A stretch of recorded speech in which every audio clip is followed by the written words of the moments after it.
High বন্ধুরা, একটা chapter একটা অধ্যায়ের শেষ হলো যুবভারতী স্টেডিয়ামে। সুনীল ছেত্রীর শেষ ম্যাচে ভারত ড্র করলো কুয়েতের সাথে। ফিফা ওয়ার্ল্ড কাপ কোয়ালিফায়ার্সের ম্যাচে মুখোমুখি হয়েছিল ভারত ও কুয়েত। ম্যাচটি ছিল কলকাতার যুবভারতী স্টেডিয়ামে, যেখানে গোলশূন্য ড্র হলো India versus Kuwait match. Sunil ছেত্রীর শেষ ম্যাচে জিততে পারল না Bharat. India versus Kuwait match খেলে অবসরে গেলেন captain leader legend Sunil Chhetri.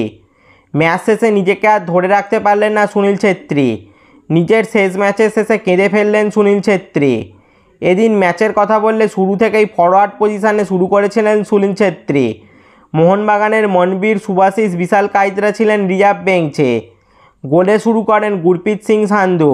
India ও কুয়েত দুদলই গোলের কয়েকটি সহজ সুযোগ নষ্ট করে। ভারতের রহিম আলী গোলের সহজ সুযোগ নষ্ট করে। 1:1 পজিশানে গোলকিপারকে একা পেয়েও গোল করতে ব্যর্থ হন রহিম আলী। কুয়েত গোলকিপার রহিম আলীর গ্রাউন্ডেড শট সেভ দিয়ে দেন। ভারত এদিন গোল লক্ষ্য করে শট নেয় 15টি, যার মধ্যে 3টি শট ছিল গোল পোস্টের মধ্যে অর্থাৎ অন টার্গেট। অন্যদিকে গোল লক্ষ্য করে 13টি শট নেয় কুয়েত, যার মধ্যে 4টি শট ছিল শট অন টার্গেট অর্থাৎ গোল পোস্টের মধ্যে। পজিশানের কথা বললে 48% বল পজিশান ছিল ভারতের, অন্যদিকে 52% বল পজিশান ছিল কুয়েতের।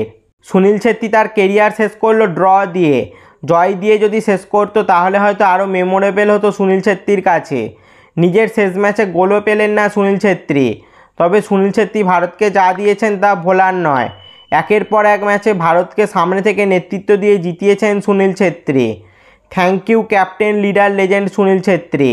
তোমার অবসর জীবন খুব ভালো কাটুক, এটাই প্রার্থনা করব। বিশ্ব ফুটবল ও ভারতীয় ফুটবল তোমায় চিরকাল মনে রাখবে সুনীল ছেত্রী।